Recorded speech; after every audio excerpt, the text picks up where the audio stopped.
What is up, everybody? This is Eric, aka Rocket TV here, and today I'm bringing you the top 10 heroes in Soul Hunters. Now, as this is a top 10 video, I do have a couple disclaimers. Number one, these are solely my opinions. Just because a hero isn't on the list doesn't mean they're not good and that you shouldn't start upgrading them. So if you don't see your favorite hero on the list, don't worry about it. Don't stop upgrading them. They might still be useful. Secondly, this is not only based on arena rankings. So just because somebody is an arena god or goddess doesn't mean that they're going to be ranked high in the rankings. And likewise, if somebody does have some utility outside of the arena, that will nudge them a little bit higher. I'm going to take into factors Crucible of Fire, early game as well as mid game performance, and on top of that, raids, Hall of Legends, and arena. With all that said, let's get straight to the list. Coming in at number 10. Ethera, the alien being. Ethera has a lot of in-baked dodge, and she has a great locked-on ability on her ultimate, which makes her useful in the Crucible of Fire, and on top of that, she can be a great counter to Rhea in the arena.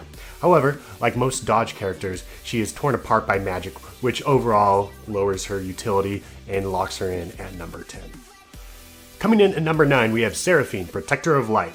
Serafina has great AoE but only line damage, so she doesn't feed enemies energy. On top of that, she has a AoE slow and a single target silence and magic armor debuff. Due to the fact that her AoE damage is only line by line, it makes her a great counter against the AoE meta that's currently in the arena. This locks her solidly in at number 9. Coming in at number 8, we have Ariel, the Audacious Fairy. Now, Ariel is the queen of AoE magic damage.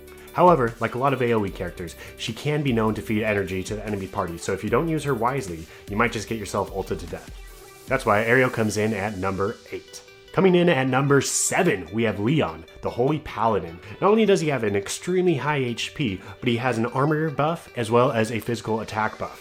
On top of that, he has a decent heal, as well as a huge AoE physical shield on his ultimate. While Leon can't necessarily solo tank all of the game's content, he is going to be a great addition, and he is very popular in combating the Rheas, who you will see in the arena down the road. Coming in at number 6, we have Reilly, the Wolf Child. Reilly is an interesting animal. She has both a human and wolf form, so her abilities change in between forms. On top of that, she has 2 different stuns, which target the whole enemy party. She's a frontline DPS who can be zerged down by lots of damage. However, despite all this, she is very powerful, and she is solidly in at number 6 on the rankings.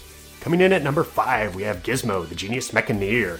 Holy does his ultimate do a lot of damage. Gizmo is going to be a key component in topping the damage meters in the Hall of Legends. If you don't have Gizmo, there's almost no way that you're going to be able to compete there.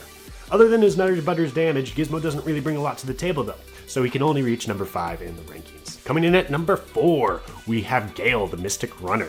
Gale is a character that you're going to start the game out with. She's going to be good in the beginning, she's going to be good in the middle, and she's going to be good in the end. There's no time in which Gale isn't good. Gale does a surprisingly large amount of damage with her ult. She has an AoE silence, she buffs the physical attack of the team, and she has a decent single target nuke. While Gale might not be the person that tops your damage meters every fight, she's going to always have an impact. And it's because of that she earns the number 4 spot on the rankings. Coming in at number 3, we have Rhea, the Elite Headhunter. Rhea is by far one of the most simple characters in the game.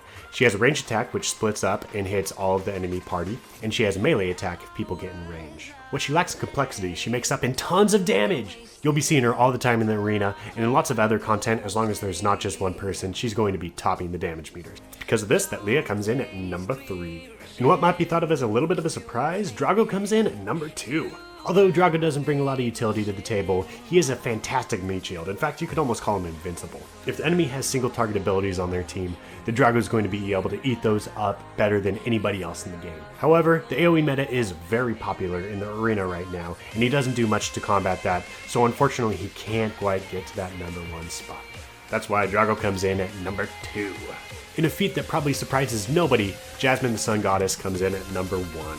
Jasmine has a heal on her auto attacks. She can put a shield on her party members, or she can take away the buffs on an enemy, or take away the debuffs on yourself. Her ult's also Nutter Butters. It heals the entire friendly party, it deals damage to the enemy party, and it immobilizes them.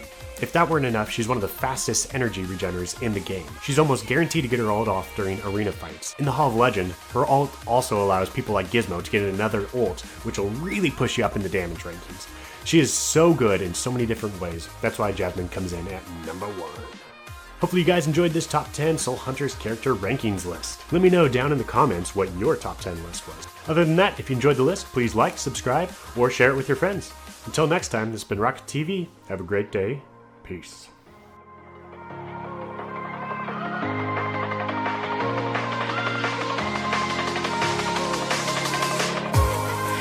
Forever I'll follow, you'll be my holy ground.